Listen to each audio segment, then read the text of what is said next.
کوئی قدم اٹھائیں تو صحیح، کوئی بات کریں تو صحیح.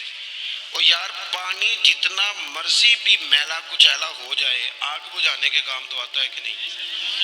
تو اثر تو چیزوں میں ہوتا ہے.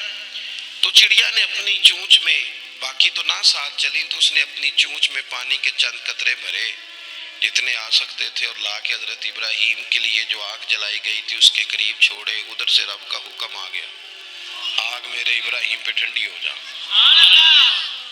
تو وہ چڑیا، وہ آگ ٹھنڈی ہو گئی، خدا کے حکم سے سلامتی والی ہو گئی. تو جا کے باقی چڑیوں سے کہنے لگی، دیکھا نا تمہیں کہتی تھی نا چلو. وہ قطرہ تو ایک ہی تھا پر حکم تو رب کا ہی آنا تھا نا.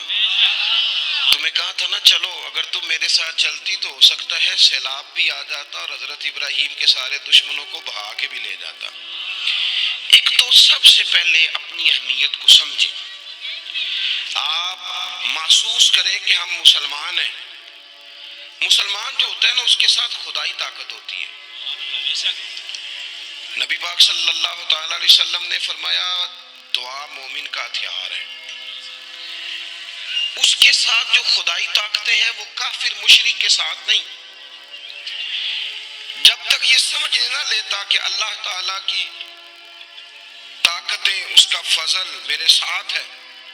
دیکھیں احد کے میدان میں جب ابو سفیان پکارے، ابھی کلمہ نہیں پڑھتے تھے، وہ پکارے، انہوں نے کہا کہ کدھر ہیں فلاں بن فلاں، فلاں بن فلاں کدھر ہیں، دیکھو تمہارے کتنے لوگ ہم نے شہید کر دیے. تو حضور نے صحابہ سے کہا اسے کہو کہ تم تو کسی مولا کو مانتے نہیں اور ہم کوئی لوارث تو نہیں، ہمارا تو رب رسول ہے.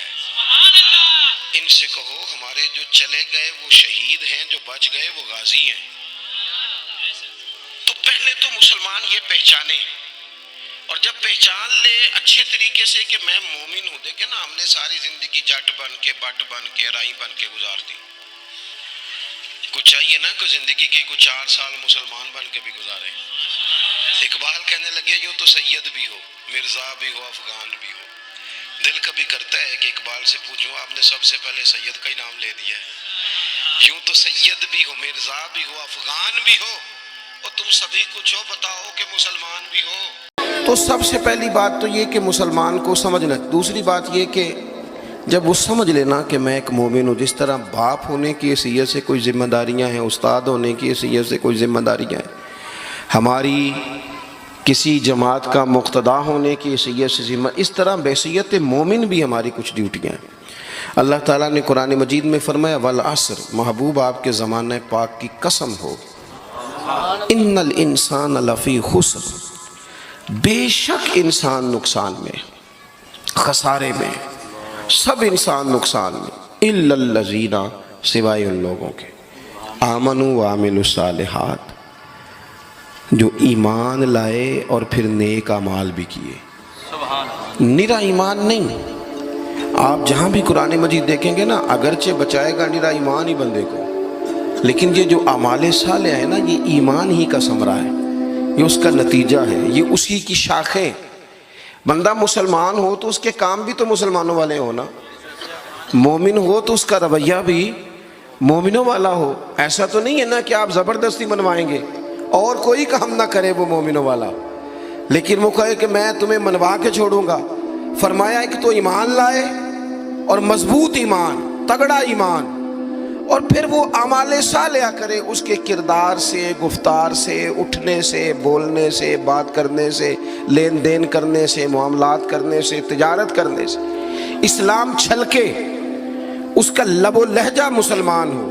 اقبال کہنے لگے خرد نے کہہ بھی دیا لا الہ الا اللہ تو کیا حاصل، دل و نگاہ اگر مسلمان نہیں تو پھر کچھ بھی نہیں. یعنی اس کے اعمال بھی ہوں اسی طرح کے، اس کا رویہ بھی ہو مسلمانوں جیسا. حضرت باعزید بستامی کا زمانہ تھا تو ایک مسلمان ایک یہودی کا دوست تھا، اکٹھے اٹھتے بیٹھتے تھے، گپ شپ ہوتی تھی، آنا جانا تھا. تو وہ مسلمان اس یہودی سے کہنے لگا تیرا میرا یارانہ بڑا پرانا ہے، تو مسلمان کیوں نہیں ہو جاتا؟ تو اس کا دوست تھا، بے تکلف تھا، سجن تھا، وہ کہنے لگا یار میں نے دیکھے ہیں 2 اسلام، ایک اسلام وہ ہے جس پہ تو عمل کرتا ہے، اور ایک وہ ہے جس پہ حضرت باعزید بستامی عمل کرتے ہیں. تو میرے ساتھ ہر جگہ چلا جاتا ہے، جہاں تمہارے دین نے منع کیا وہاں بھی چلا جاتا ہے۔ تو ایک تو ہے تیرے والا اسلام، جس طرح کی بولی میری اسی طرح کی تیری، جس طرح کا آنا بہنا اٹھنا بیٹھنا کھانا پینا میرا اسی طرح کا تیرا۔ تو اگر تم کہہ رہا ہے تیرے والا اسلام قبول کروں تو اس میں تو صرف ایک کلمے کا فرق ہے معاذ اللہ، باقی تو سب وہی ہے۔ اور ایک اسلام ہے حضرت بایزید کا، بولے تو سچ بولے، کھائیں تو طیب کھائیں، دعوت دیں تو خیر کی دیں، بات کریں تو بھلائی کی کریں۔ اگر اسلام وہ ہے جس پہ حضرت بایزید عمل کرتے ہیں تو پھر تو ان سے کہے مجھے دین کی دعوت دیں، ان والا اسلام میں قبول کرنے کو تیار ہوں۔ جب تک ہمارے مزاجوں میں ہم نہ زبردستی، جب میں آپ ناراض نہ ہونا، بعض دینی لوگ اسلام کو لبادے کا نام ہے، داڑھی رکھ لی پگڑی باندھ لی تو بس اسلام مکمل ہو گیا، جبر کریں گے، بعض دفعہ اس طرح کا لہجہ اختیار کریں گے کہ لوگ پریشان ہو جائیں گے۔ اور بھئی اسلام فقط ظاہری حلیے کا نام نہیں، آپ کو پتہ ہے عقیدہ اور نظریہ تو بات ہی ساری باطن کی ہے، آپ کے اندر دین کتنا ہے، آپ سچ کتنا بولتے ہیں، دیانتدار کتنے ہیں، حلال حرام کا فرق کتنا کرتے ہیں، اس سے آپ کے اسلام کا پتہ چلے گا۔ اس سے پتہ چلے گا کہ آپ کس قدر زیادہ مسلمان ہیں۔ صرف حلیے کا نام اسلام نہیں، میری بات کو یاد رکھیں۔ تو اللہ فرماتے ہیں کہ ایمان لاؤ، پھر ایمانداروں جیسے کام بھی کرو، اور پھر یہ نہیں کہ جس طرح کی ہوا ہو تم بھی ادھر کے ہو جاؤ۔ وَتَوَاصَوْا بِالْحَقِّ، تمہارا ایمان بھی ہو، اعمال بھی ہوں، اور تمہیں حق بھی کہنا آتا ہو۔ ہمارے ہاں لوگوں کا حق کہنا آتا ہے پر غریبوں کے بیچ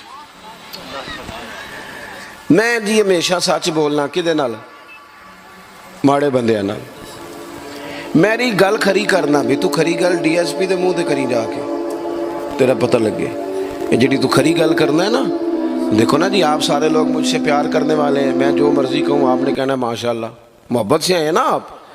مزہ تو تب ہے کہ ایوان اقتدار میں آپ جائیں، وہاں آپ سچ بات کریں۔ بہت سارے لوگ سچ بولتے ہیں دوسروں کے بارے میں، حالانکہ سب سے زیادہ سچ اپنے بارے میں بولنا چاہیے۔